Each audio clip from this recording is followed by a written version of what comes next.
Recording. We are recording. Welcome everybody to Beauty Business Reset number 40. Very exciting to have everybody here tonight. Wow, can't believe we're here. 40 episodes of this, right? So tonight we have the honor of having Steve on again. Steve is going to be beating you up over your numbers, and I hope you listen for once. Just joking. I know a lot of you that are on here are listening. It's a shame we can't get that through to some of the people who don't dedicate some time to their businesses. So with that, Steve, it's all yours. Thank you very much. First of all, Derek and Andrew and James, thanks for having me back. Honor to be part of the team, to be with everybody. I know about 90% of the presenters that you've brought on and had here. It's a small brotherhood. It's like a fraternity or sorority as well. To be mindful to everyone. And it's great to be in such great company and to be here of service to our industry. Those of you that don't know me, if you haven't watched an earlier episode, don't know who I am. I'm a business coach and trainer, grew up around the industry, been around it my whole life. I've coached over 450 salons and spas of all different shapes and sizes and counting. Some of the presenters here I've had the honor of working with and being their coach. Jackie from Jackie Renee Salon, Patty Mead from Techniques, to name a few. I've been out on the road sharing training rooms with people like Andrew and Oscar. I've shared the stage with people like Mary and Philip and Beth and Nick French and so many others that are joined here. My passion and commitment is to serve our industry, first and foremost, to be conscious of how we think and relate to what the heck is going on, and to ask ourselves, is how we're thinking and relating based on circumstance, like we were just talking about off recording a moment ago, or is it based on what I value and what I believe in, and is it based on the facts, i.e. the numbers, and am I coaching based on emotion, or am I redirecting that and coaching based on systems, based on structure, based on facts and numbers? That's where I live, and that's my commitment. I see running a business just as creative as the application of the color that you apply that makes somebody feel magical. And the nuance of learning how to lead, communicate, analyze, and support and collaborate with like-hearted and like-minded people is a journey worth taking, that you can grow so much from, that you can learn so much from, and that is a never-ending ascent in life. There literally is no place to get to. When you get to that place you thought there was, then there's the next thing to get to, everyone. And us old folks, except James, well, wait a minute, he just had a birthday yesterday, so, he's inching closer to us old folks here. Us older guys may have some wisdom, mistakes that we've made along the way that have helped us to understand that a little bit more. As a collective, we are a community. It's not just the four of us on the screen, and I'm that 25%, of this group. Every night it's somebody different for the most part, unless they're having a jam like they did on Monday from what I heard. Sorry I missed that, by the way, you guys. But anyways, I'm that 1/4 tonight. But it doesn't matter if it's my face and message or whoever else is here in this. We are a community. It's not just us, it's all of us. It's all of us working with each other. It's all of us accepting each other. It's all of us allowing each other's opinions and thoughts. It's all of us being open to debate and to discourse. I'm a lover of revolutionary history. I believe that point in time was a special and unique blend of character, of well-read and well-versed and mindful creative thinking, all kind of coming together with a value of spirit and independence that created such a great country. And I've really been resonating and thinking about the values that created our country and watching certain things happen in our country now that I say we must invite ourselves to go back in time to that period of time. Think about what it was like for James Madison and James Monroe, two presidents of our country, one who signed the Declaration of Independence, both signed the Constitution. One was the father of the Constitution in Madison. And in order for him to get to the First Continental Congress, he had to run for office, and he ran against Monroe. And they were friends, and they lived a few miles apart, and they shared carriage. They got in the buggy, and they were gone on horseback town to town in the state of Virginia, and they would get up and ruthlessly eviscerate themselves politically, go after each other politically in town by town, day by day. And then they would have dinner, share the same lodging, have breakfast, and be friends by evening and by morning, and then debate political ideology without disrespect. And I share that because I believe now more than ever, we as a community must respect each other. We must respect our viewpoints. We must respect how we come after things. We must do that because at the end of the day, we are all brought together by the fabric of what this country was founded upon, free frickin' enterprise. And go build your business. Go get your 40 acres and a hoe and start working and digging. Nowadays, our 40 acres is maybe 4,000 square feet or 2,000 square feet or 1,500 square feet in a salon and spa that we've opened and that we're running. That's our 40 acres, you know, but we must respect everything else around us, and we must engage intelligently, passionately, yet engage with respect and decorum and serve each other. We as a community must come back stronger from this. And I'll be honest with you, as a coach, I have salons that are in Georgia. I have salons that are in Idaho that just opened 4 days ago. They got the news and they had to open. I've got salons in Arizona. I've got salons in Colorado that are open. I'm engaging a lot of businesses that are open. And there's a lot of you that aren't. That are like, damn it, I wish I was one of them. And you will be. You will get to that point. However, what I'm hearing on the street is predictive. And what's predictive is a lot of teams are playing together. And then there's some people that are maverick. There's some people that don't want to play. There's some people that are not wanting to go by guidelines. There are clients that are not wanting to go by guidelines. And I'm here to tell you that if we don't have the guidelines, we have chaos. And if we invite chaos into our business in these darkest of hours, when we must demonstrate leadership, if we allow that, then we set ourselves up for endemic failure inside the culture and a loss of credibility and a loss of leadership. So now is the time to suck it up. Now is the time to get strong. Now is the time to stand for what we value. And that's a part of what I'm digging into tonight. So what I'm going to get into with that opening soliloquy, and I can pontificate with the best of them, y'all. I get it. But I get fired up when I get on these platforms. You know, maybe it's James's hat.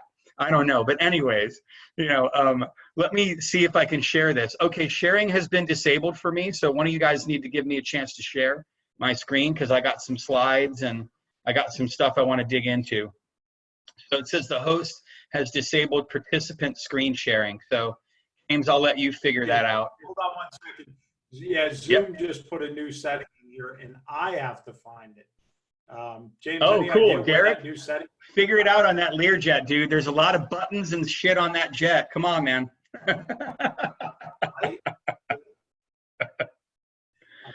Well, and James, that was so stressful for James. He put on I don't know what happened to you, James, right there, but that was kind of cool. That was the tie-dye thing. That was the tie-dye thing I was looking for from Derek that I never got. So it's David Copperfield. They made MVP. the Statue of Liberty disappear. Yeah, you were the Pippin to his Jordan. This guy's from Chicago here. So if we've been watching The Last Dance, you know, anyways.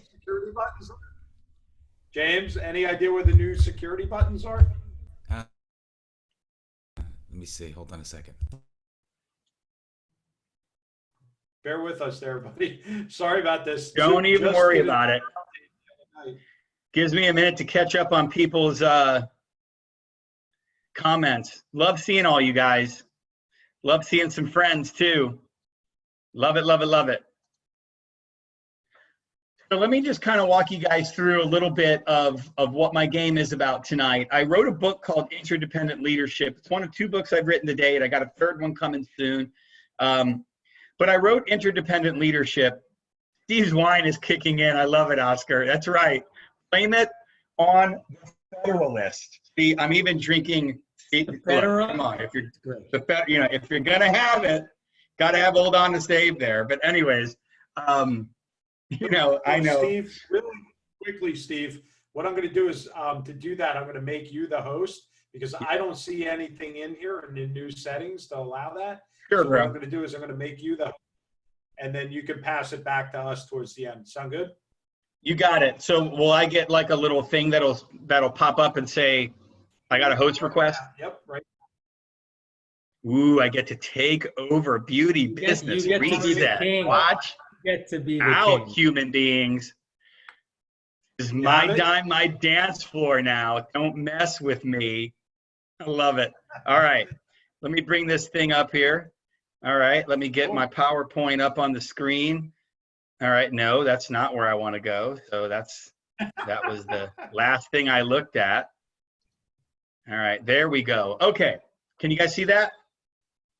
We can. We good. Okay, cool. So wrote this book called Interdependent Leadership. I thought I was writing a recruiting book. But when I wrote my thesis for this book, everybody, I realized that recruiting was really a symptomatic issue of something that is potentially problematic in the culture. Why are we such a high turnover rate industry? Why do students, 50% of them, not last past 6 months out of beauty school? And when I really started to think about it, I realized that culturally, the owner is not accessible because they're just too damn busy working with guests. Or if they have that 1 or 2 days they're not working behind the chair or in a treatment room, they're busy running week-to-week operational things and not spending enough time being present to how the business is operating, number one, and not spending enough time being accessible to coach and guide and train and teach people. And also, typically, salon and spa owners are the decision maker. Maybe if they have a manager, there's 1 or 2 people, or if there's a coach involved, there's 2 or 3 people involved in the decision-making process. My philosophy and where I come from is we need to get everybody involved. Well, the owner must be committed to what they value and be the final arbiter of the decisions and sign off on ideation. The more we include people in things, the more empowered they become. And the more empowered they become, the more passionate they become. The more passionate they are and empowered because they were included and their ideas were heard and sometimes implemented, we increase the percentages of people actually following through and doing things. So we don't have to coach then based on value disconnect. We don't have to coach based on perspective and perception because they were involved. We only have to coach based on behavior and habit then. So when you remove those first 2 layers of value disconnect and a potential disconnect of perception, you just have to coach on habit. And that creates and increases the chances of a business growing with everyone involved and the owner not feeling like they have to push a rock uphill on a snail's back. And I'm sure every single one of you have felt that way at some point in time running your businesses. That, you're just pushing and you're pushing and you're pushing, and why don't they get it? And why don't they understand where I'm coming from? Typically what's missing is lack of accessibility on your part, which is I've found as a coach, and not enough involvement on their part. So today's segment that I'm going to walk you through today, I'm going to be leading from this concept that I wrote about in this book, and I'm going to make it very prescient and present to what we're going through right now. So what am I going to gig on?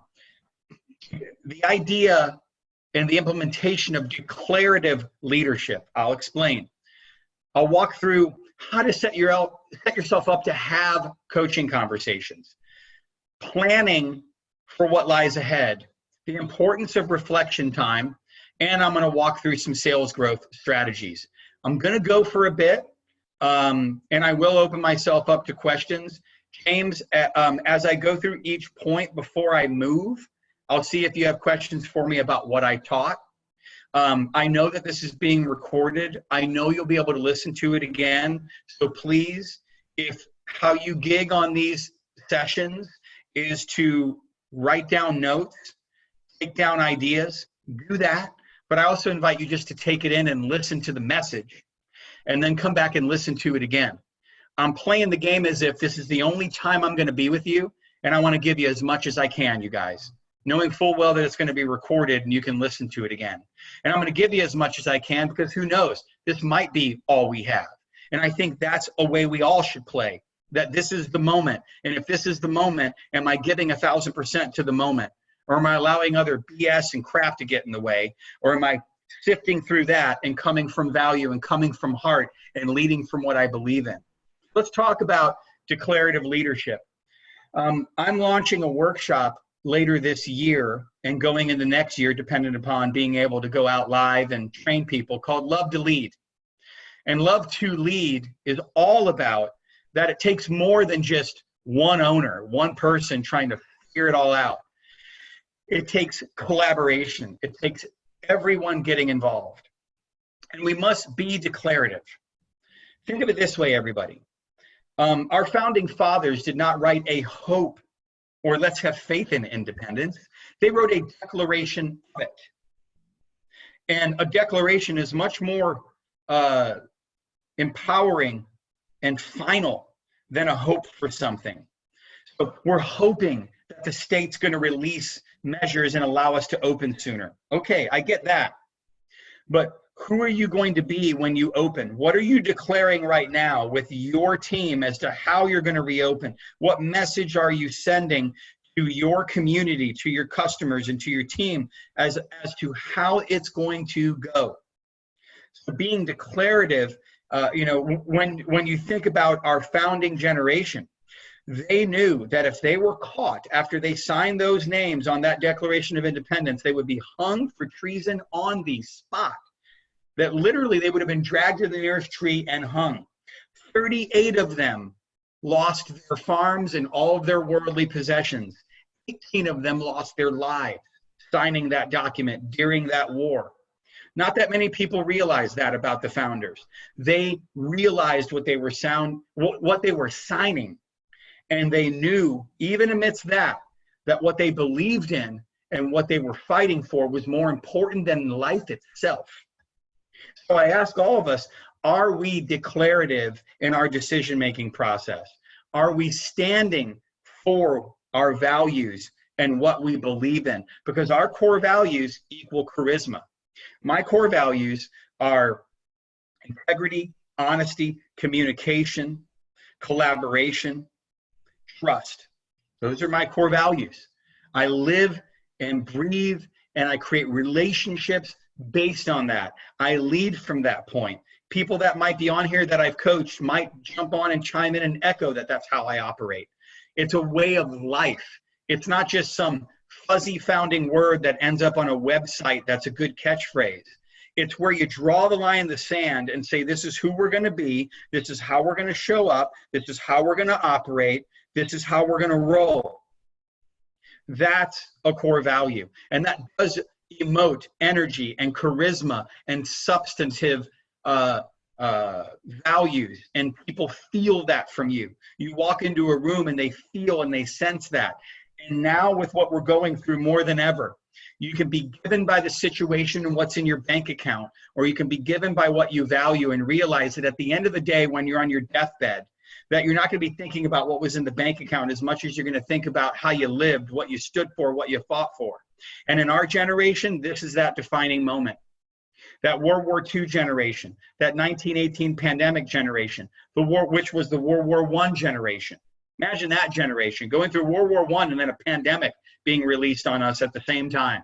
Imagine that generation, what they had to go through with not the advancements in science and technology that we have access to today.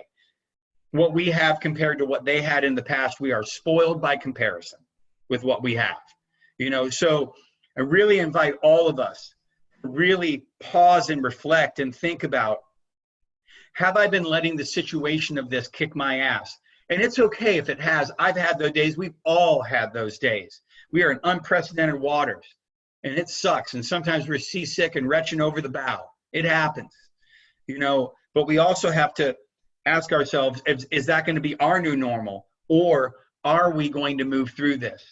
And the best way to move through it is to reconnect with what you value, with who you are, with what you stand for, with what you believe in. Because what you believe in has no bearing on a virus infecting us as a society and as a world. What you believe in is what's going to be remembered about you. Don't ever forget me saying that if you're listening right now. What you believe in is what's going to be remembered about you. If you don't stand for something, you fall for anything. What are you standing for?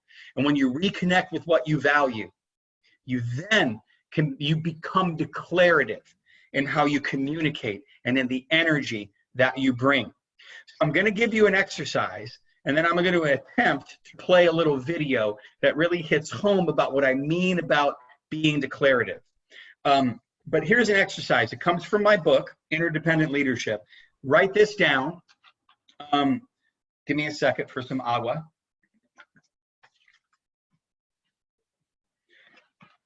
But how do you figure out what your core values are? Number one, go out and get some index cards. If you don't have index cards, just grab a bunch of paper and cut it until you have 20 pieces. Then write down value words that resonate with you. It's going to come from your heart. Get 20 of them. Things like integrity, communication, community, family, security, things like that. Trust, honesty.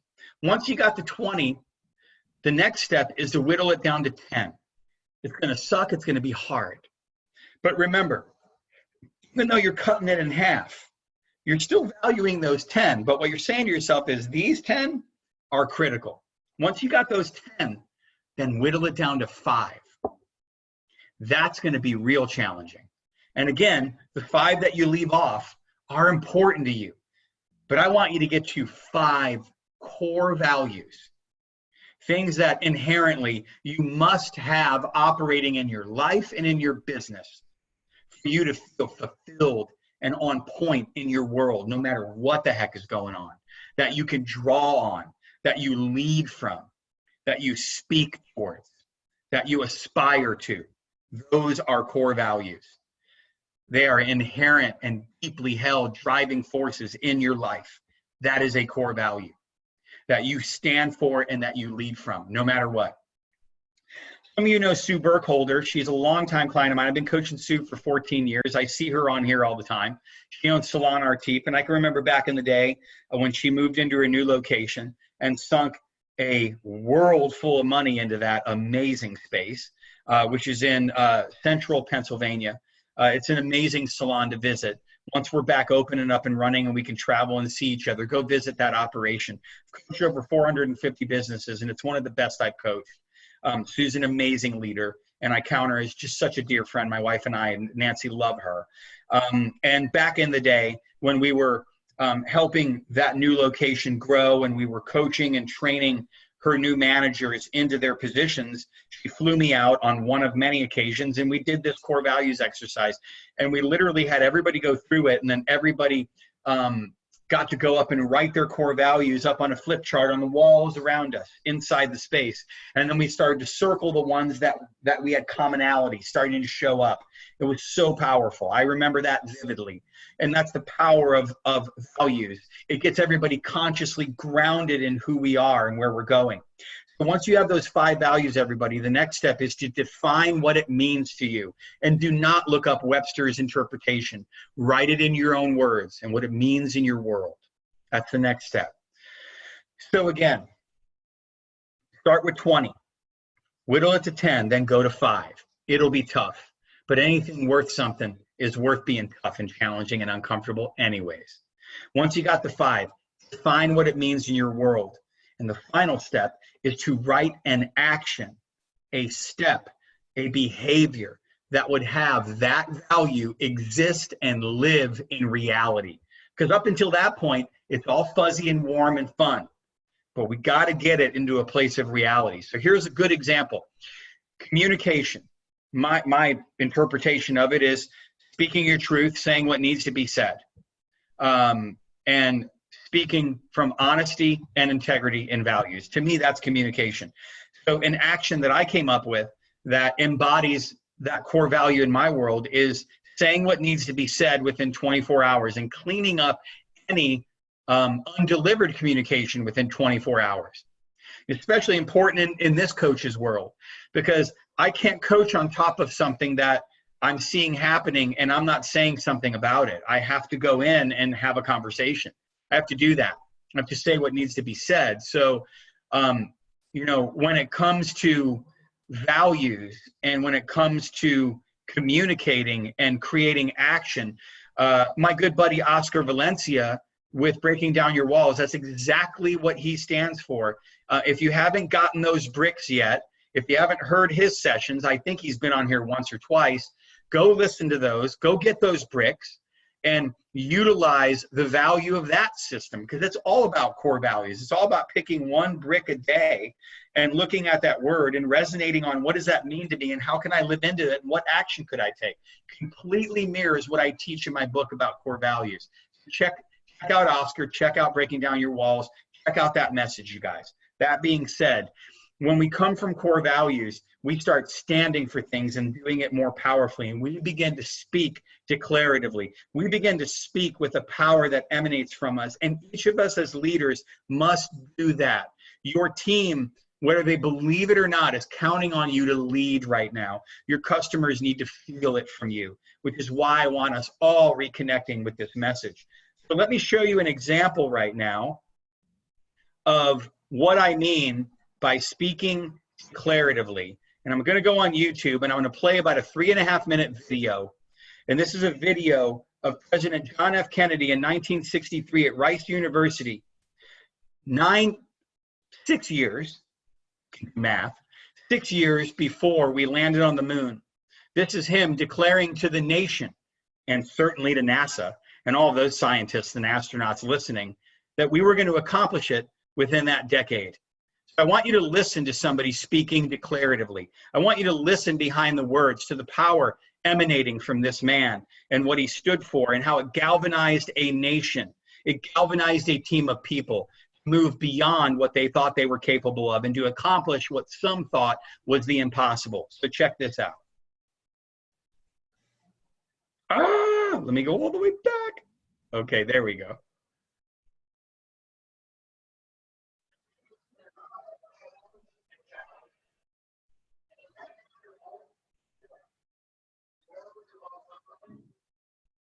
There we go.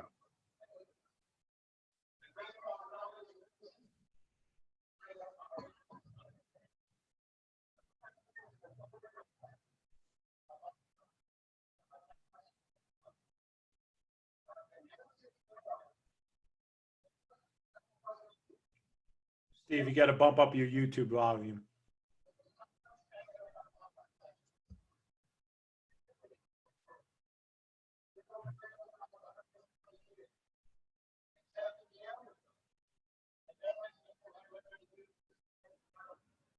Still no volume, Steve. You got to go down on the bottom left where the little speaker button is and put it all the way up. Below that, right? See the little speaker? Sorry about that. All right, so what do I got to do? The volume? Right there. Yeah. All the way up. Yeah. Oh, unmute. Okay, so all right, so I've got the sound all the way up. There you go. Let's try. So let me press play. Tell me if you guys can hear this, okay? I'm going to start it again. Sorry for the technical difficulties, everybody.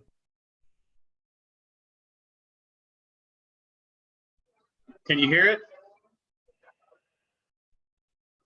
No? No. Interesting.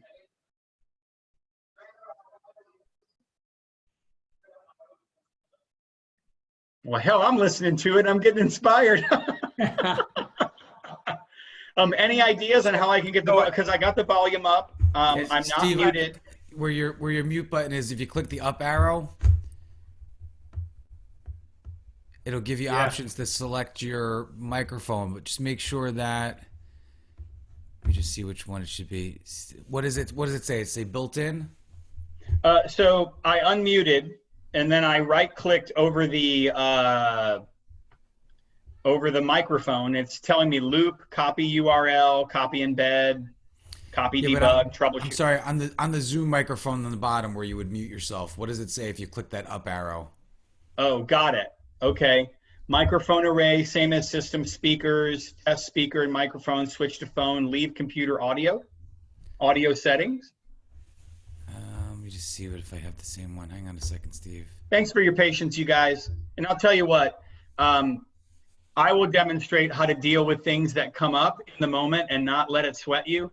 If we can't play this, then I invite all of you to go watch Go to the Moon speech by John F. Kennedy. If you've never watched that, whenever I train trainers, on day one of my Train the Trainer program, I have everybody watch this video to listen to somebody speaking declaratively.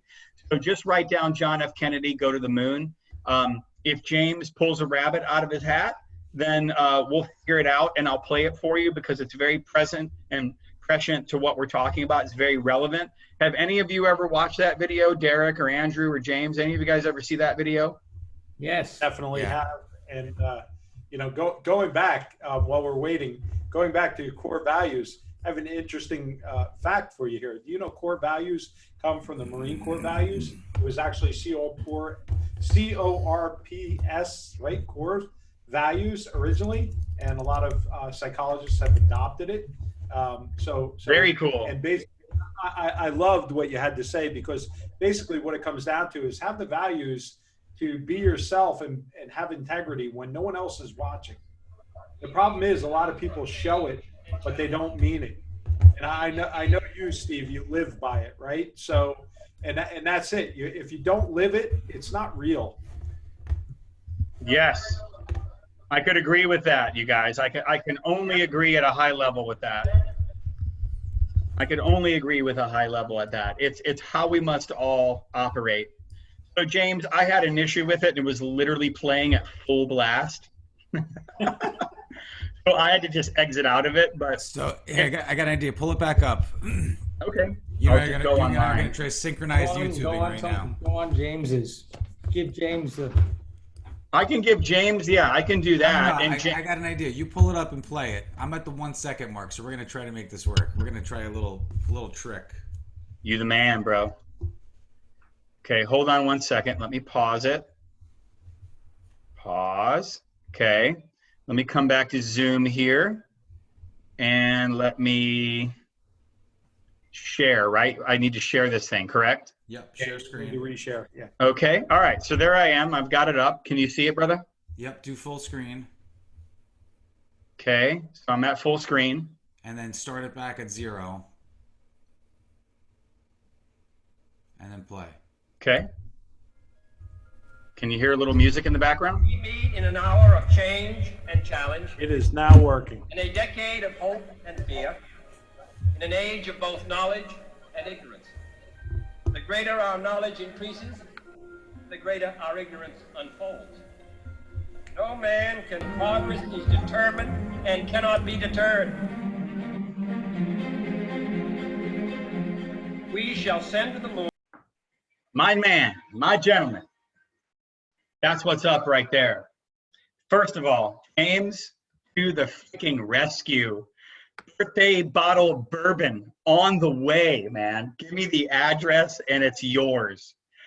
So I don't know about you guys. I get chills every time I listen to that. And it's, to me, one of the best examples of speaking declaratively. There is a man getting up in front of a graduating class of students talking about the future and talking about creating the future. And literally in Houston, where NASA is, so you know he's right down the street from them and sending them a dagger. Like, all right, you guys, here's what we're going to do. We've been getting our butts kicked by the Soviets. They've been beating us in the space program up to now. But we will go to the moon, not because it's easy, but because it's hard. We will overcome COVID-19 because it's hard. We will lean into what's uncomfortable. We will lead at a level that we must because it's hard. You were willing to take loans out, put your homes on the line, take PPP loans out to keep yourselves moving. You were willing to do all those things with a big dream. You were willing to invest everything and hell-bent on it to open those doors. And the minute you sign your name on that dotted line, and you got those keys, everyone, and you set foot into that business on day one, it was not about you. from that point on. It was about every single person that trusts you with their livelihood and that trusts you to create a culture where they can be served and spend their hard-earned money. So all of your decisions when it matters most come back to values and comes back to being declarative about it and being a bulldog, growling, chewing on a sock and not letting go of it. As one of my former coaches used to tell me all the time, are you growling and not letting go of it? You have to growl and not let go of it. This is your life. This is your dream. Everything is at stake and everything is on the line. Let the circumstances hit you in the head, you guys. Right on. Bring it. What am I going to do? Am I going to keep getting back up because this is my one and only life? And what am I standing for? What are you three resonating on with that message? What are you guys hearing? Andrew, James, Derek, what do you want to add to what I'm talking about? That's the message, Stephen. Take no prisoners. That's just it. Have the courage to live your dream, become your best self, because you are great and you've already shown greatness and it has to shine through. And I can tell you, having those words emboldened in your core values, which are key words that trigger you and your actions, are essential. Amen, my friend. And Andrew, I just want to say to you, Andrew, as a gift to you, I was watching that video again today and choosing which one I wanted to play, and I wanted to play the one that showed Times Square. And I wanted to do that for you, friend. Thank you. It will look like that again. Amen, man. Amen. So Steve, my family were all Kennedy Democrats because we're as Irish as they could be, like a leprechaun, right? I'm half Irish, half Sicilian. Go figure that combo. That's a party. I guess that's my kid because my wife's Sicilian and I'm Irish. So there's a lot of carbs, a lot of carbohydrates going on. Looking back at that, I got to tell you how inspiring, right? Because we've come from a generation that used to inspire to tearing each other down. And having values is not about tearing each other down. It's about leadership, and leadership is about setting the example. Like you had said, it's really about setting the example. And core values are who you are when other people aren't looking. So this whole thing is just, oh man, it speaks to me like unbelievably. Well, I'm glad to hear that, man. Especially being a jarhead, you know that. So Yeah. I mean, you couldn't have said it better. And when I see these owners tearing each other down, it just breaks my heart. It really breaks my heart. We're all in this together. If we help each other, support each other. Yes, it's a dog-eat-dog business that we're in. But by God, if you're in here with each other and you're trying to get things done, then get it done. Grow, somebody said grow cayunes. I don't know if I'm pronouncing it right in Spanish, but it is. Grow a set of cojones, güey. Cojones. Ándale con tu cojones. like Scarface, right?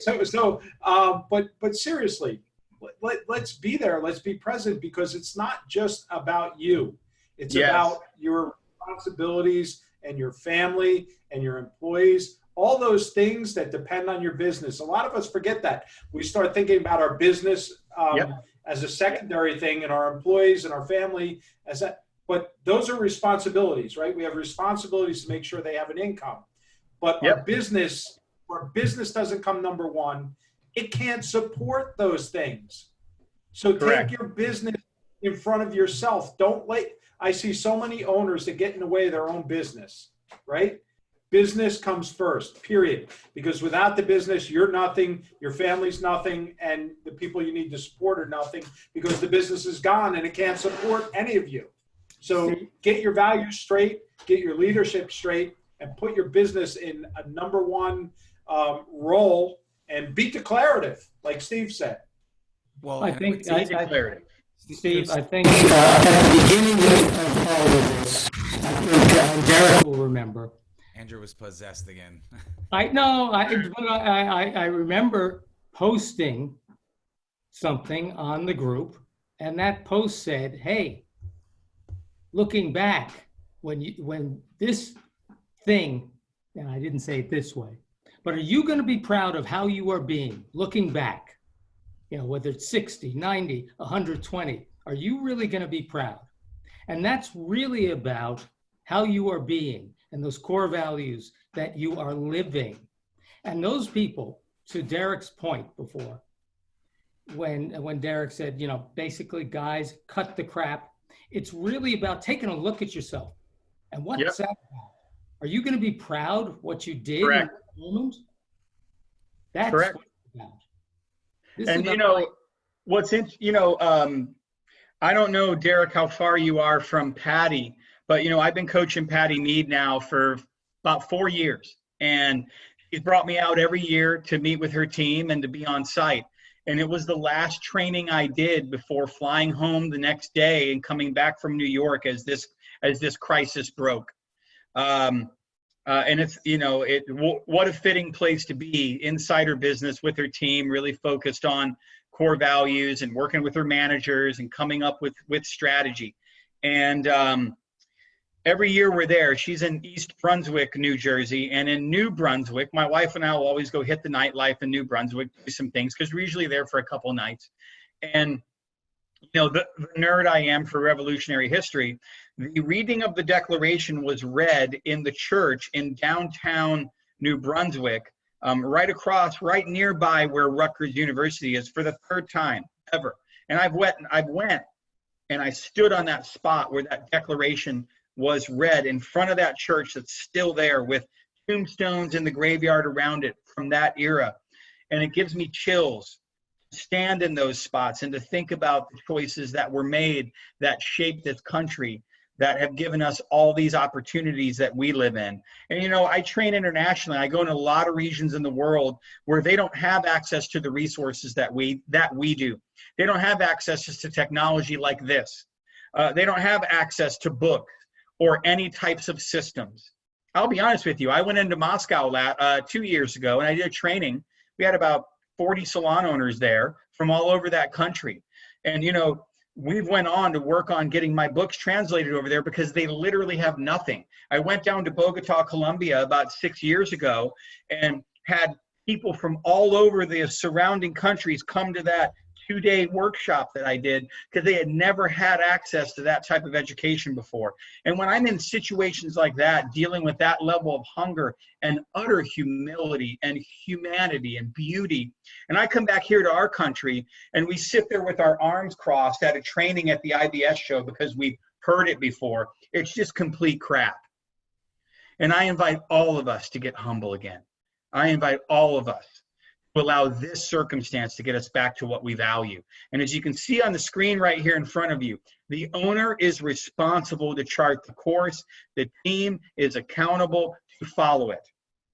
Now, about 3 weeks ago, I launched on my website what I called Operation Clean Slate. And I had a bunch of webinars around it. I sat back and I created, now I've added stuff to it. I have a couple of Nikki's things on there related to PPP, and I brought Nikki on to some webinars with me, and we've been tag teaming PPP and all these things. But I have about 20 templates and spreadsheets that are on there that I am gifting our industry for free, because I want all of us to shift out of circumstance and emotion, and I want all of us to come back organized, systematic, and empowered. I want us all to grab the systems and to get organized and get every team member involved. And then we must hold everybody accountable. We must coach, and we must hold people accountable through consequence. I was on a coaching call today with a friend of mine that I'm coaching. She's an amazing owner. She's in Colorado. She's got one heck of a business, 5,500 square feet, 40 employees working in there. They've reopened now. And she had one client that showed up, and even though they put all the messaging out there, do not bring in a coat, do not bring in your purse, do not bring in any of these things, she came in with all that stuff and literally barreled by the 2 girls at the front that were doing thermometers checks and sat down in the waiting area and plopped all of her stuff down. And the owner was told about it, and she had to come out, and she kindly asked the lady to bring it to her car, and she said, "No, I'm not doing that." So then the owner made a values-based decision and said, then we cannot serve you and will not serve you if you don't do that. And the lady got up in a huff and said, well, fine, I'm leaving. And she left. Now that's an owner standing for values. That's an owner standing for every other guest following those guidelines. That's the owner protecting the health and sanitation and safety of every guest and every team member. That is standing by what you value. I could care less if one person is pissed off because they don't want to follow the rules. Guess what? You weren't right for me. There's the door. Or we were speaking about cojones, la puerta es allá for my bilingual friends. There it is. That's standing strong for what you believe in. That is coming from values. Same owner had some team members coming in naturally apprehensive and a little bit wonky and freaky. There was about 4 of them. 3 of them, she had the conversation. She set them up. She got where they were coming from. 1 has some issues with health, so is choosing to not come in. No problem. We got your back. But 1 out of the 4, what literally came from, well, it's just, I don't really know if I want to come back. It's more comfortable for me to be on unemployment. I'd rather continue to collect that than be here. Sorry. Not only did we, we are reopening and we are open for business. So everybody's back in employ and you got to be off of unemployment. So came back to work begrudgingly and then started to just be mad and upset and complain and piss and moan about it to everybody on the staff and an earshot of guests. So the owner grabbed that person, brought her into the back, had a conversation and said, look, I get that you're uncomfortable being here. I get that you'd rather be on unemployment. Well, yes. So can't you just let me go and then instead of denying the claim, accept the claim so I can still keep unemployment? And the owner unequivocally in that moment said, no, and you're no longer employed here, and I will deny that claim, and I will fight it. You are not living into the values, you are not sacrificing, you are not stepping up, and you are being detrimental to this operation and to everything that we're doing right now when we are fighting to keep these doors open. And we are working our asses off to do that for you and everybody else. So that person is no longer employed in that business. And that, this coach, I have my first coaching call tomorrow morning is over this exact situation. And speak to the owners on here because I guarantee you most of them on here are getting the same thing. I'm not comfortable with coming back to work. Well, here's your back to work date. And if you're uncomfortable with coming back, I understand that. But I am denying your unemployment because I am not a charity bank. If correct. We're go back you're not. You're not. It's time for you to come back or find a new job. And here's the thing, this owner had tremendous compassion, had 3 conversations with this person. And this person came back still in the same space and was shitting in the space and being disrespectful to the space and was still shitting in the space in the conversation with that owner. And she made an unequivocal and immediate choice on behalf of the culture, the values, and the safety and the systems. And we must do that. So it's not like she just cut her off at the head. These were conversations going on over 10 days with this person who was unwilling to get in line. And I'm sorry, everybody, but you simply do not have the time and luxury to allow one person to dictate the choices you make. Because think about, had she done what was being asked of her, because she, oh, I don't want to lose the person, I don't want to hurt their feelings, and oh, okay, and okay, yada, yada, yada. That person definitely would have been communicating with everybody else, and it would have been counterculture, counterintuitive, and would have went against everything that they're fighting for. Not even to mention the fact that once you're reopening your business under the conditions that we are reopening our businesses right now, with all of the health and sanitation measures and guidelines and all the different steps that we have to take, the additional money that we are having to pour in to keep our dream and our businesses alive right now, every single person must, all hands on deck, all hands. Can't have one person going against that grain. And we must hold ourselves to what we value. And in my coaching call with her, and I listened to what she went through and we talked about it, and it was challenging for her and she didn't like it and it was tough. She hated having to do it, but it wasn't about her. It was about everyone else. And that's what being a leader is all about. If you are allowing 1 or 2 to dictate your decision-making process, you must look yourself in the mirror and say, whoa, hold on. I've got to stand for all, including every guest that trusts us to come in and spend money on us. That same business, last week, first week open, that same business, and I've got the data to go off of, and she's been kind enough to allow me to share. They did $12,406.75 more in service dollars for first week back versus the first 12 weeks of being open this year pre-COVID. They did $337.39 less in retail, which we've attacked. And when I talk about sales strategy, I'll share with you an idea that we came up with today that's fresh off of a coaching call that I'm going to share with everybody, that I'm going to invite you all to take on. 104 more guests. That makes sense. She's elongated her hours. She's open 7 days a week. She's got 33 service providers in there, so they're just getting everybody in. However, with 104 more guest count, an $8.62 service ticket increase over pre-COVID numbers. That's what's up. That's focusing in the right ways on what needs to be done. Having virtual consultations with guests before they show up. Making recommendations via FaceTime or YouTube or Zoom meetings. Make sure that built into that service is what should be recommended, because I don't know when I'm going to see you again. I'm going to see you, but it might be longer because we have so many other people to get to, and there's only so many people we can have inside this square footage, working smart. So Steve, I have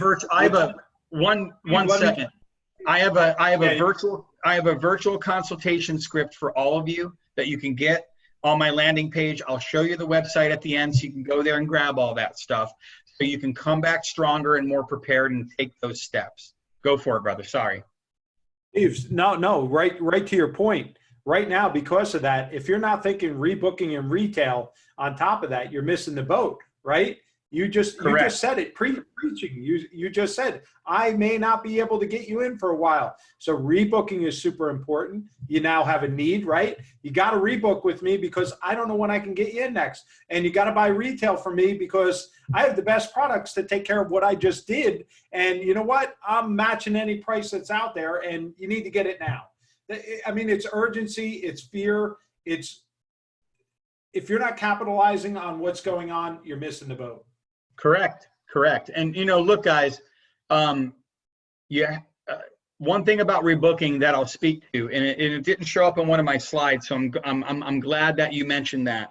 One good idea is to offer people, if they rebook their visit for the next 5 or 6 visits, if they do that, give them a complimentary wax. Everybody's going to need a wax. I mean, my God, look at these eyebrows. I need one. Anyways, everybody's going to need a wax, so offer, and what does it cost you? Pennies on the dollar to do a wax.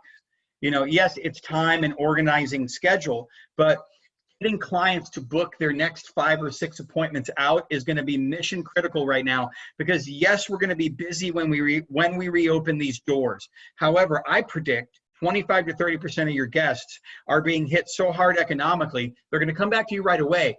But they might begin to stretch out their visits. Instead of 4 to 6 weeks, they might book every 6 to 8 weeks. They might wait a little bit longer. They might not book for that color touch-up. They might wait for roots to grow out because of money. So offering an incentive to get people to rebook gives you a bit more control and guarantee. It's a percentage of things, you guys. It's just working smarter. Sorry, I just had to interrupt you. Somebody commented in the Zoom, Oscar is a little upset that you're talking about your manscaping. So you don't Oh, I love it. Oscar, you need to get rid of that. We need to see that chin again, bro. Yeah.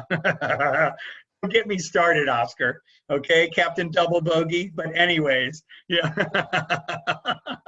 I can keep going. I got the microphone there, Valencia. Anyways, and he can talk trash with the best of them. So I love that he's not on here right now. Anyways, check it out, everybody. Coaching versus consequence. Let's talk about coaching conversations. So key thing that my client did was she had multiple conversations. She didn't make a snap decision until she was left with no option, that it was just time to move on. She had multiple dialogues. And what I'm teaching you here is, I believe, very, very critical to engaging in conversations so that you are not coming from an emotional and reactive place. You are embodying what you value and you're thinking more macro. Because when somebody does something that's counterintuitive, countercultural, or counter system, you know, we usually and humanly react emotionally. And without even realizing we're being driven by the emotion. So we have to be responsible for that emotion, and we must be aware and pivot out of that emotion. So this exercise here is something that I walk every client I coach through whenever they're dealing with a crucial coaching conversation. And I invite you guys to take a page out of this book. If somebody is being resistant to these new measures that we all have to adopt, or struggling and just continues to be counterculture, do not address it in the moment when you see it and you're frustrated and pissy about it. Capture your energy, capture your breath, grab a piece of paper when you can get through the emotion, and follow these steps. Write down what you appreciate about that person professionally. Start there. Because if we don't do this, all we're going to be doing is going in and coaching based on our reaction to what they did. And we're not going to be remembering this human being on the other side of us. We're going to be coaching the situation. We're going to be coaching the infraction. And that's all they're going to feel from us, is that frustration. And they're not going to hear a word we say. Remember this. In communication, there's the words that we're speaking, the emotion that is underneath it. And most of us dial in only to that level. We gig on the emotion and then we respond based on the emotion we're feeling. Yet, underneath the words and the emotion, there's a whole nother area that we don't tap into, that we're not conscious to. The underlying commitment driving the decision making. So you have to get back to, what is the underlying commitment that is driving this person to act the way they are? And the minute you begin to ask yourself about the underlying commitment, you get out of your energy and your reaction, and you get into thinking about and analyzing what's making that person tick, so that you can come from a more understanding place while also holding them to account. You do not want somebody to feel your frustration, because they're not going to hear your words. They're going to hear and feel your energy, and they're going to respond in kind. They're either going to fight or flight. So by writing down what you appreciate about somebody professionally, it gets you out of the circumstance and it gets you to think macro about them. Well, I appreciate that they're punctual, they're dedicated, they do an amazing consultation, they're a heck of a colorist, they always engage their guests with empathy, they always stay late, and they always go the extra mile for the team. Write those things down. It helps you to shift out of that energy and remember the person you're about to go have a coaching dialogue with. Then get into the issue at hand. Then think about, well, all right, what is the issue? All right, what are they resisting? And I'm going to have to communicate that. And then finally, what do you appreciate about that human being? Because if you can't get past your own upset to see that human and what you appreciate about them, they're caring, they're giving, they have a lot of love, they're an amazing parent, they're really a great team member 98% of the time, then you're allowing your own frustration and your righteousness to drive the conversation. And that is what they're going to be left with. So by going through these 3 steps, you acknowledge who they are as a professional. You acknowledge the issue you want to coach them about. You acknowledge what you appreciate about them as a human. And then you finally write down what's the outcome that you're committed to. Now you're ready to have a conversation. Now your feet are going to be back on the ground. Now you're going to be leading based on values. Now you're going to be the matador. Now you're going to have the red cape back instead of chasing after their situational red cape that they're throwing at you with their lack of resistance to standards. Now you're going to be able to go in and calmly and clearly and strongly have a conversation where you set the tone. So now in the conversation, you begin exactly with what you wrote. Like, hey, I saw you do something yesterday. I see how you're responding to something. Now, initially, I have to be honest with you, James, that how you reacted to this, had me frustrated, and I was frustrated. But rather than have you feel that, I needed to gather myself and remember that as a professional here, you do this, this, this, and this. that I absolutely love and appreciate about you. However, this issue has me questioning what your thinking is. So I want to have a dialogue with you. I want to seek to understand where this is coming from so that we can move through this together. And I can support you while also ensuring that you understand the standards and guidelines that must be followed here. So maybe there's something you just don't know, and I need to make sure that I help you know it. Because ultimately, I love who you are. I love how you care. I love how you give. I love what you bring. And ultimately, this is going to be resolved today because here's how we're marching forward as a unit. And how you've been responding is counterintuitive to that. So let's have a dialogue. Now, notice what I just role played there. I literally role played walking through what you see on the screen, everybody. So the beauty of this recording is that you'll be able to go back and listen to me in what I just did so that you can let it sink in and that you can practice it and that you can become more craft minded. You know, we look at craft in our industry as what we're doing with our hands to serve people, but craft, most importantly, is how we communicate and in having those critical dialogues when they matter the most. And it's redirecting our energy into coaching. This is a coaching conversation. This is how you hold people to account. You do it with dignity. You do it with respect. You do it remembering who they are personally and professionally while holding them to standard and letting them know exactly what's going to happen right at the beginning of the conversation. The outcome is we're moving in this direction. My goal here is to honor and acknowledge and respect who you are while also trying to figure out why you're acting the way you are so we can move you over to this side. But let's make no bones about it. This is the side you're going to need to be on. Critical. That is how we coach. Anything you guys want to add to that before I move and pivot, or are there any questions, James, arising? Because I'm not looking at any comments before I move on to my next piece, brother. No major questions. But this has come up in the group. Go ahead, James, you first, and then I'll jump in. You know, with the opportunity that salons that are opening now have, so whether it's communication with the clients in terms of waivers and forms, I always love the cancellation policy. I am like, we have a rock star grade cancellation policy. Yep. That we don't budge on. And we bought it over credit card fees before, and I can show you attorney letters before because ironically it's always the person that needs a $700 appointment that decides to cancel 12 hours beforehand. But do you think that salons that weren't using the right communication with staff should take this as an opportunity to say, wow, I've had these couple of months off. I've been scrambling to get my PPP and my PPE together. Let me go back, because sometimes there's a great staff member that you just can't, you're afraid to have the conversation with to say, hey, this is the way we want to wash the clothes here. Do you think that salon should really be kind of stepping back and say, hey, let's have a heart to heart. I've been dealing with all this stuff, and kind of do a whole reset, like the beauty business reset, that they should actually do a staff reset as well?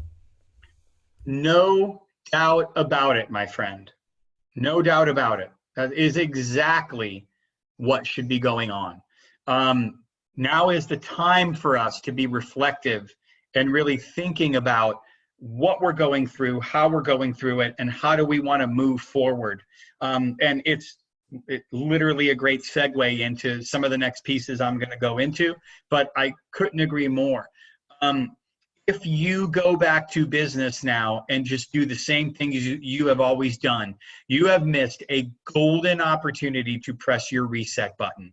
Literally every single owner that is on here listening to this, you must minimally give yourself at least 3 to 4 hours every week in the first couple of months that you reopen where you are not with a guest. If all you're doing is grinding and just getting that money in, I get that.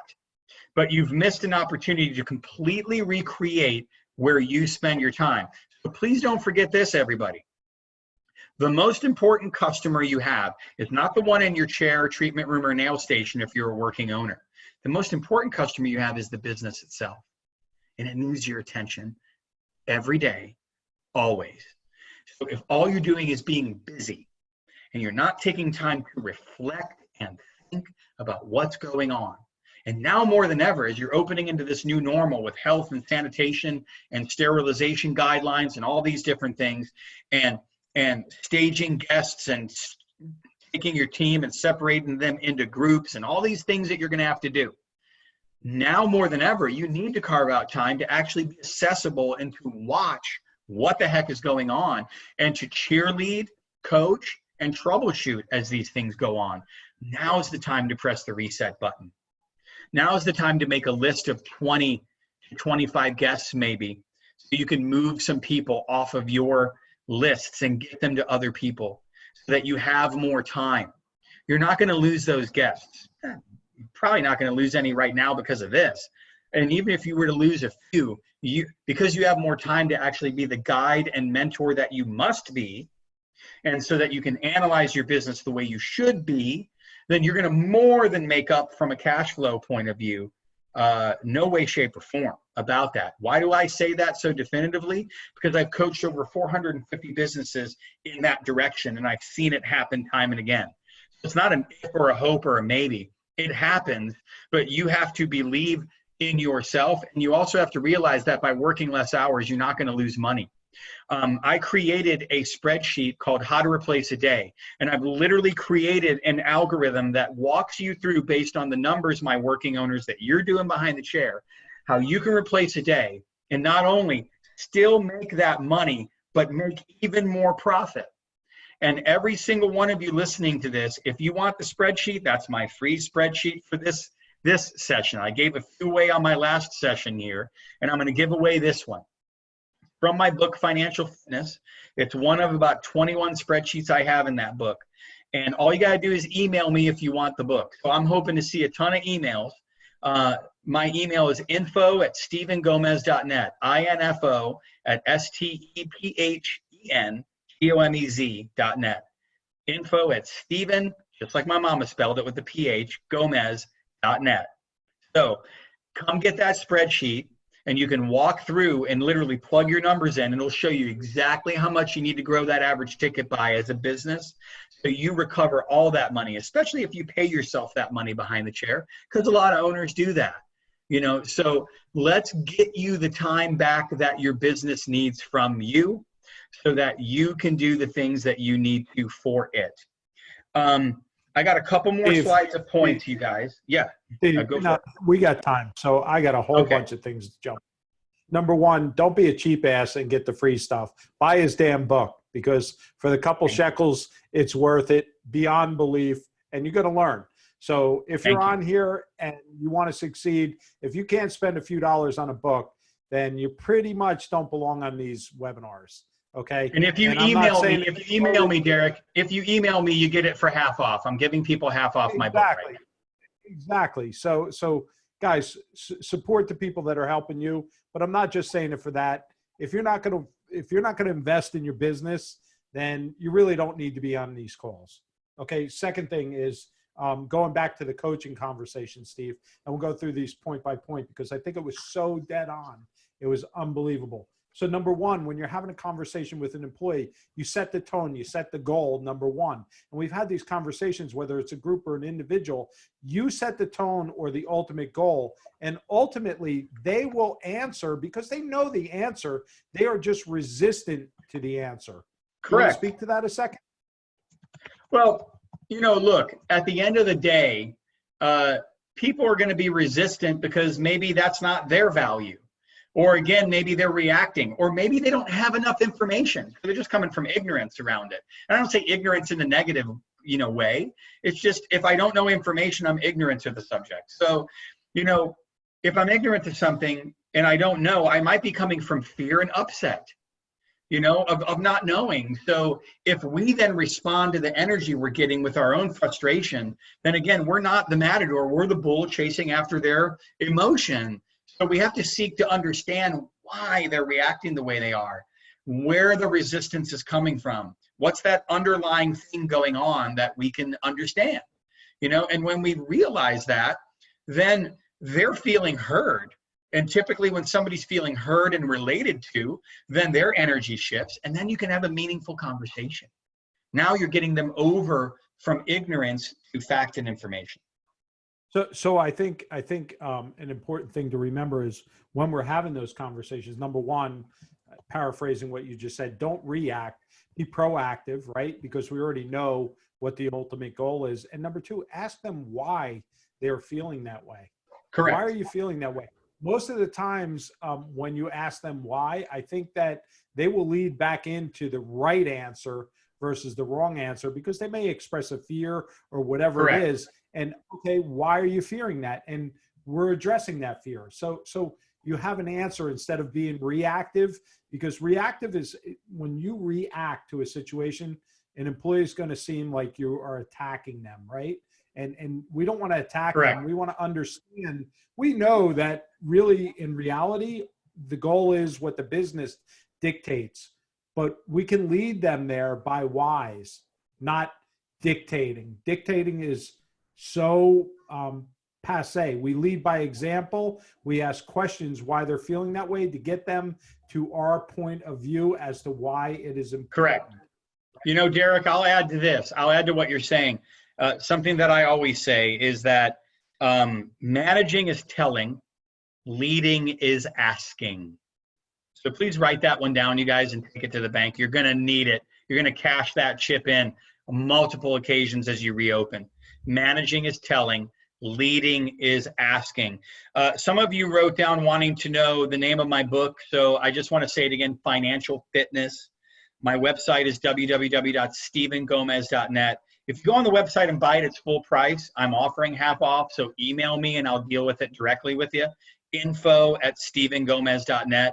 I've got that book and I have my Interdependent Leadership book. That being said, I got a couple more slides of points I'd like to jump into. Can I rock and roll? Steve, before you go, hold on there. Before you Yeah, go in, thank I you. just wanted Thank you, Andrew. Melissa, one of our attendees, Yep. wrote. She said, "I wish to God I'd heard this yesterday. It sounds so effective." And she had to abruptly fire someone yesterday. And Melissa, all I could say to you is the past is the past. You did what was right in the moment. Do not slay yourself at all. Yes. Learn from tonight. Okay, get those Yeah. get those core values down, because the core values will lead these conversations. That's Well, and I'll add to that, Andrew. It's great that you went through that. Think Yeah. about what I'm saying. I'm saying it's great that you went through that. It might not feel like it.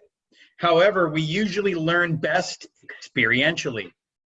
So because you went through that and now we're in this dialogue tonight, obviously the universe is putting this together for you and for maybe some of us, some other people out there. And that's great, because now you can look back on how you had the dialogue and utilize what we're talking about tonight in this system of coaching, and really look into how you operated and look to how you want to operate in the future, because this won't be the last time you find yourself there, COVID or not, because we're managing us humans, and people are messy. We are beyond control, really, without systems. People have to buy in to where we're at. So I'm glad that you're on here tonight listening to this. And, probably because of what you just went through and because of how fresh it is, this will be one of those things that will galvanize you as a leader as you move forward and you'll look back on. So, sorry to hear that you were in that position. I don't like hearing it when any client that I coach is in these types of circumstances, but we're dealing with people, we're dealing with different emotions and different viewpoints. And at the end of the day, if it's your name on the dotted line and you're the one that's having to run this ship in this operation and everybody's counting on you, there is not one person that's above everyone. Unless, again, for my Jersey and New York friends, you're Michael Jordan and it's the Bulls. Ha, ha, ha. But, they had Phil Jackson, Scotty, and all the rest of the crew. I digress. Let me go on to a couple more points, see if there's any questions for me, you guys. I try to be thorough in what I teach. I want to get into a few other things. I think right now, and we kind of touched on some of this, now is the time to start planning. When I wrote Operation Clean Slate, it's a 3-phase approach. What should I be doing now if I'm on hiatus? What should I be doing in the weeks before opening? And what should I do after I'm operating? But one of the things that you should certainly be planning as we go into this new normal is making sure that you're having huddles at the beginning of each shift where you're grabbing the team members and talking about what's going on, because you're going to be dealing with a very fluid situation as you reopen your doors. And there's going to be things that are going to show up that need to be addressed that everyone needs to know about. If you use apps like Slack and things like that, over communicate on them what's happening so everybody can get the communication, whether they're in a huddle or it's a Slack huddle, however. Daily recaps. And if you're going to do daily recaps, share the victories. Then talk about things that are pertinent that people need to know and pivot. And we thought we would do it this way. We're going to do it that way. But a daily recap at the end of each day, sharing victories, sharing about how certain customers responded to being back in the building and what it felt like to do that color correction. Share those victories first. Get people grounded in the humanity and how great it is to touch people again and to serve people again and to do what we love again. Then get into the different bullet points and information you need to convey. Front desk delegation. If you're not working on your front desk now or enough, then let's get on that. I see a lot of webinars and education out here for everyone. I feel it seems but front desk driven. I don't know if you guys have had somebody on to teach front desk yet, but in talking to one of my clients who's like, I haven't seen enough front desk support out there, and it's showing now that we're 5 days back into being open. And I'm going to be pivoting and doing a front desk related webinar myself next week. I'm also going to do a booth rent related webinar next week or the week after. If you want me back on to do some front desk stuff, I'd be more than happy to come back on here as I create and take from my information that I have. But front desk delegation, more than just reacclimating to the software. And by the way, get them reacclimated to the software. If they haven't touched it for 6, 7, 8 weeks, you don't want them dinking around forgetting critical steps when the customer's in front of them in a mask. You just don't. So part of your reentry phase should be making sure that you get your front desk staff in or whoever's going to be in that role and you walk them through. Show me how we check somebody in. Show me how we check somebody out. Show me how we make appointments if they call in. Let me see if you got all this down. We need to be smooth. That's working smart. Education. We must not forsake our ongoing education of our staff because we're just focused on getting everybody in and just working really hard. We must continue this educational journey. That's why this was founded. If you're getting busy and you can't join this live because you're back to being open, you definitely should be listening to this stuff every single week and stay engaged to Beauty Biz Reset. Stay engaged to the coaches that you follow. Stay engaged to people like myself if you follow me and I'm doing lives or I'm doing webinars on a weekly basis. Stay engaged. Do not let the busyness of being open in those circumstances get you off of your educational journey, because education equals maturation and that equals an evolution in your business. So stay engaged to that. Team involvement creates cultural capital. And cultural capital is a catchphrase I wrote in my Interdependent Leadership book. What is cultural capital? It's like putting money in the bank. The more you involve your team in the decision-making process, the more you involve them in taking the steps to reopen, the smarter you are working towards said reopening. If you're already reopened and you're listening to this, if you've been doing it all, get them involved. Get them doing things for you. Take some things off of your plate. I led a delegation webinar. Did it about 3 weeks ago. That webinar lives on my Facebook page. Stephen J. Gomez on Facebook, STEPHENJ GOMEZ, STEPHEN, Stephen, how my mama spelled it. And then take the time. We talked about the need for reflection time, but you have to be analyzing how things are going. Anybody that I've been coaching, that's exactly what I'm having them do. Tracking the numbers, let me know how it's going. Think earlier back in tonight's presentation when I shared that real world example of one of my clients, and I was able to share with you what they've done with their average service ticket and their service dollars and their client counts up and their retail's a bit down and how we're attacking that. So that only comes because we're stopping to look and analyze and see what's happening. Not just looking at the numbers, but analyzing how the business is functioning in this new normal. Is everybody following the guidelines from a health and sanitation standpoint?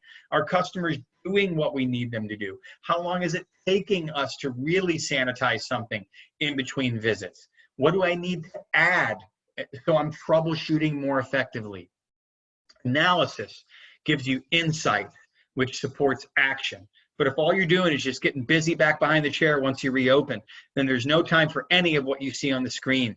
And it is going to take a discipline, because you're probably going to want to take every single customer you can and fill those books and make that cash and help those people. But as an owner of the business, you are not just a hairdresser or an esthetician or a nail tech or a massage therapist. If you are a working technician, you own a business first and foremost, and it needs your attention, period, end of story. So with that real world example of my clients' retail being down, we got into ideation mode on our call today. And that leads me to my last slide for tonight's presentation. And that's really working on sales growth strategies. So I'm going to talk about what I'm working on with that client and give you guys some ideas now that are fresh.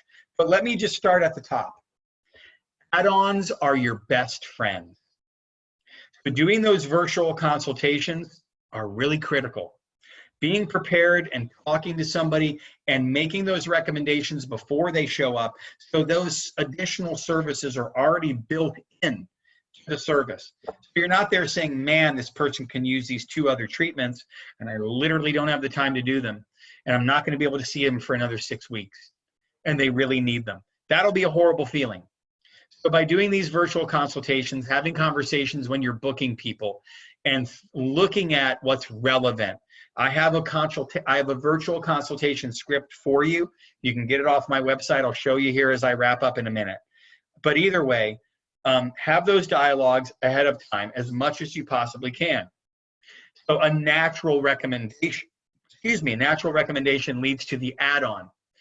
So if I'm booking for a haircut and a color and I need some type of conditioning treatment or clarifying rinse or whatever it is, it's being added on. And that naturally grows your book because it's relevant to what the guest needs.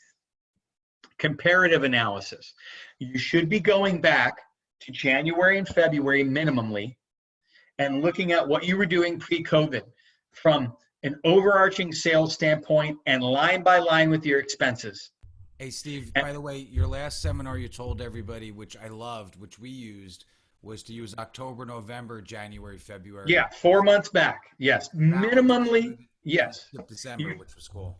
You are correct, James. Minimally, we want January, February, but the farther back, the better. So I do agree, if you can get October and November numbers, omit December because of the holidays, but get that data so you have comparative information. It is exactly how I was able to share with you a real world example of a business in Colorado who's 6 days into being reopened. And we were able to compare where they were at pre-COVID to where they are now. That is critical information. It's what's led to that client care template that you see on the screen. Literally happened today. I'll explain in a moment. Package a cut, color, and a couple products together. So check this one out. I can't remember what I named it, but it's in the marketing template of my Operation Clean Slate.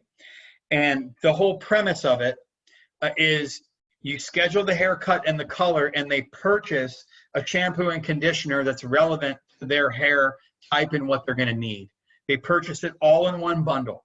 They get it all at once. When they come in for the service, instead of using your back bar, you open the shampoo and conditioner that they're buying from you, and you literally use it on them and teach them how to use it, and then they go home with it. That's one little wrinkle that's going to help you offset and mitigate some of that back bar expense right out of the gate. You can control it if you're doing consultations and in your scheduling. And if you're training your front desk to know exactly what they should be recommending. Be organized in it. Don't just be booking for the sake of booking. Oh, a haircut, a color. Be really thinking about what the heck has been going on with that person.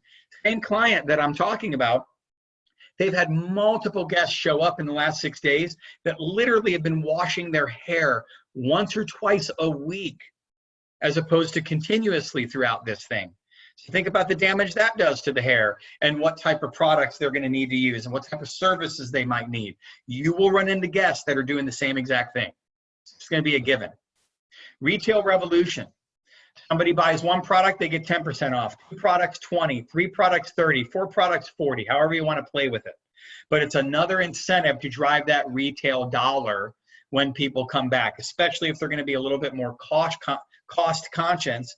Give them that little push as you reopen.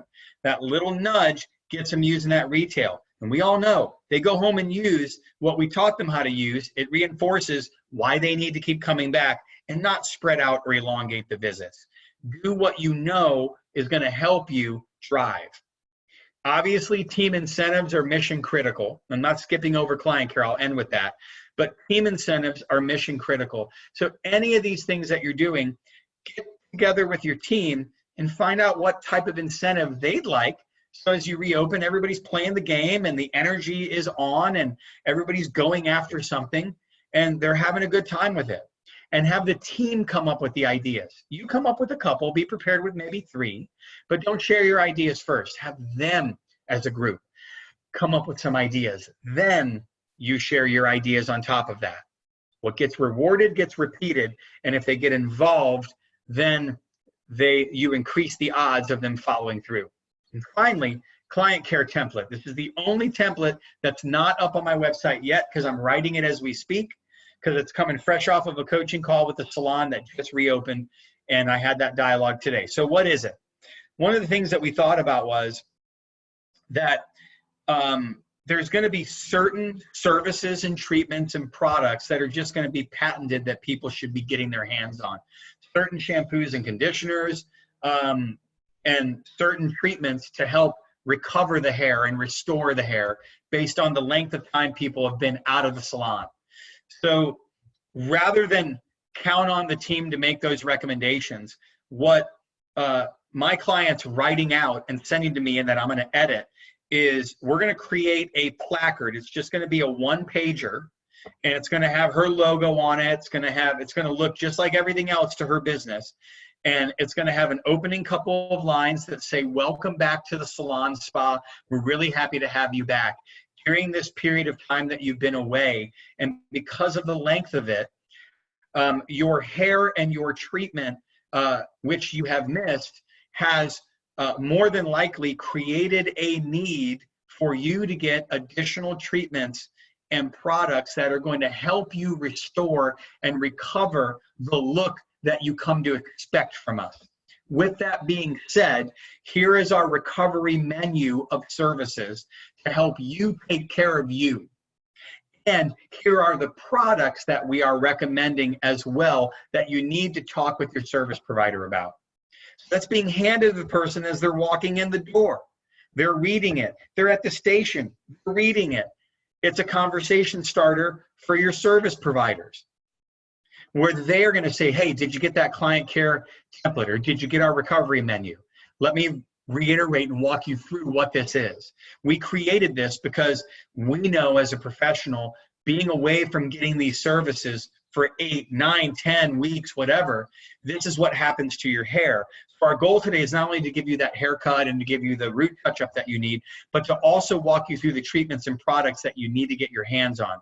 So I've taken time, James, to look back on your last 3 visits and the products that I know I'm going to recommend. You have one of them that you bought the last visit. How much more of that shampoo do you have? Oh, I have about 25% of it. I'm going to recommend that you get more of that today. And I noticed that you didn't get this conditioning treatment and you didn't get this styling aid for your type of hair. I'm going to recommend that you walk away with that as well. By creating, I watch too much Stephen Gomez. So for all you guys that are on there entranced, I have a laundry list of questions that I'm going to have to talk to him till 3 o'clock in the morning tonight. I will tell you this one thing that you had, and I don't even know which call it was on. You've been on so many of them through the last 3 months. Hopefully it was ours, but you had said something about the planning aspect. And besides the owners and the teaching salon and the coaching and all those things, stylists are going to have to plan. For the ones that are open, you're seeing that now. We had our staff meeting today and it said, hey, if you're going to have 6, 7, 8 clients, whatever the time warrants, you need to make sure you haven't seen them in 2 or 3 months.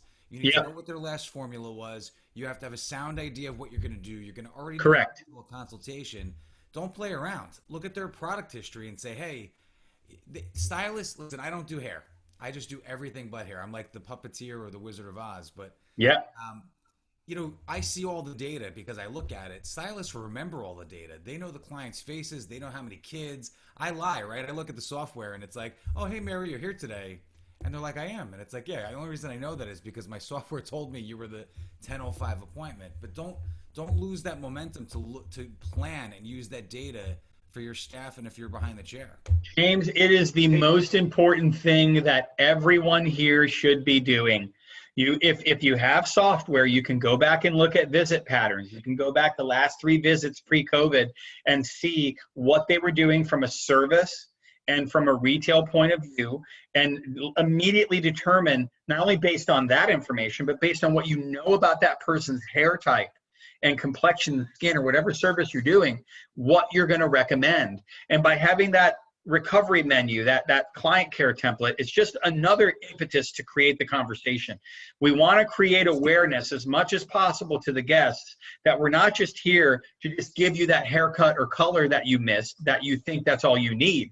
We're here to educate you on the health and well-being and maintenance of it as well. So if there's natural and relevant things that must be recommended, we're going to do just that.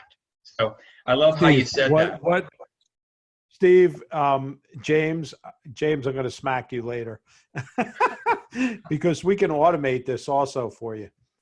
So you and I need to have a conversation, Steve, because we can put this in the Salon Ninja platform that it automatically recommends the products that we're talking about based on hair type. It's very easy to do. Let me know, brother. And it's not only a personal conversation, but then they're also getting a digital conversation through text and email. Correct. So we can easily do this together. So let's create this together, Steve. Love it. Let's do it. And then we'll come out and launch it together. We'll do another one of these lives. Dude, we I'm all about can easily, you can't believe how easy it is to create this in our Salon Ninja platform. I love that. So, hey guys, I just put up on the screen my website, and this is my Operation Clean Slate landing page. My website is www.stephengomez.net, STEPHENGOMEZ.net, Stephen Gomez. Everything that you click on here is literally for free. Go grab it, you guys.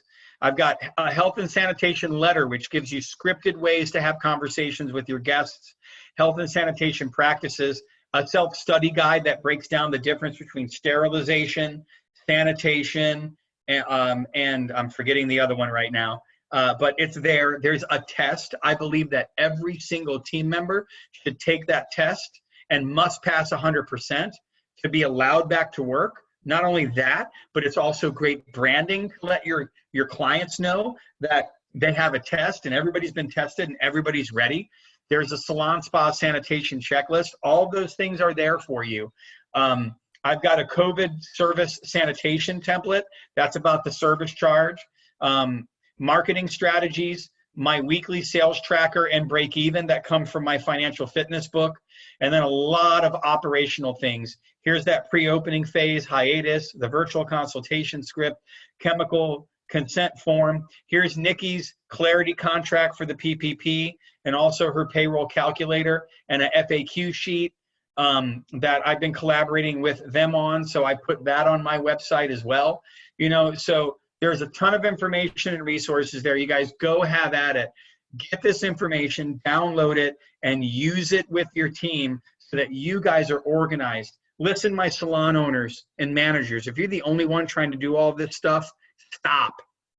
Get the team involved. And if they are checked out, then that text must come from you that say, hey, I know we all go through this in different ways, and I'm empathetic, and I'm understanding. But at some point, we're going to have to reopen, and I can't have you be behind the curve. So let's have a conversation about where you're at and how you're going through this so I can listen, relate, and understand, and so that I can get you supporting me and us and how we come back from this. So if you're really stuck or struggling, we need to talk. That conversation has to be had. or else you're going to have some of the scenarios that some clients I coach have been going through. Again, www.stevengomez.net. All of this stuff is there for free, you guys. I'm not charging a dime for it. I want our industry back stronger than ever. I want us to shine. I want us to be the example to other industries.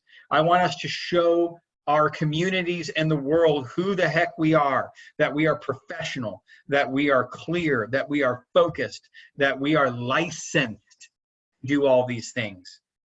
That is who we get a chance to be. So I really am committed. I don't hope. I'm committed that tonight's message landed with you in whatever way, shape, or form it did, and that it's spurring you to act and lead and come from values and coach and guide and draw that line in the sand so that you know, based on your values, you come back stronger than before.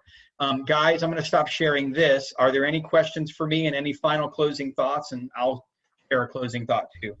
Lots of love, my friend. Lots of love. Lots of ink. Got more than a few comments of the ink ran dry in their pens. So it's always Lots of thank yous. a lot of Awesome. hand cramps. You know, listen, everybody's homeschooling. They're not used to writing the same way like school. So everybody's a little, you know, a little. Pen, instead of scissor hands, it's pen hand. And you're the best, Steve. Thank you for all you do for our industry.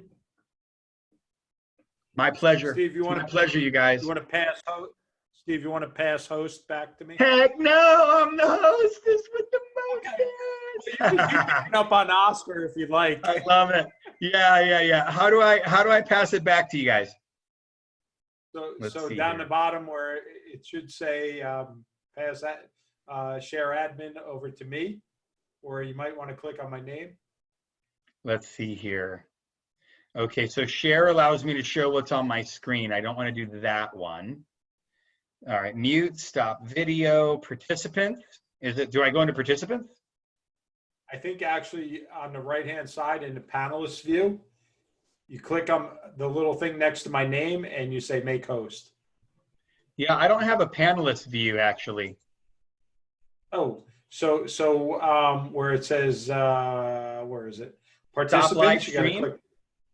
Participants, no, participants. Participants, there we go. Ah, there you are. So Derek, Yep. more forbid record. There you go. Put on hold. There you go. All right. Whatever you want, making dude. you the host. All right. I just made Okay. you the host again, brother. So, hey Beautiful. guys, thanks for having me back. You know, I'm sure it's taken us a couple weeks to get me back here, with everybody's schedule. So, I look forward to coming back again. We'll figure ourselves out. Thank you to all of you who are on live tonight, all of you that listened. I really wish everybody the best, and make a commitment. Don't hope. Come from commitment. Come back stronger than ever before because you declare it, everyone. We will survive this, and we will overcome it if we so wish it into being. And I really appreciate you guys for having me again tonight. And stay safe, everybody, as always. Back to you, Derek. Peace out, Steve. Thanks, guys. You rocked it, dude. You rocked it. Thank you, everybody, for showing up tonight. We will be back on again Friday night. I think, Andrew, we have Bart on for a marketing Art with webinar. some very important marketing messages and techniques. Good stuff. Good stuff. And again, thank you for everybody showing up. Your participation is important to keep this thing going. And rock on and be proactive, not reactive. Good night, everybody. See you Good night, Friday. everyone. All right, guys. Good night. Thank you. Good night, Andrew.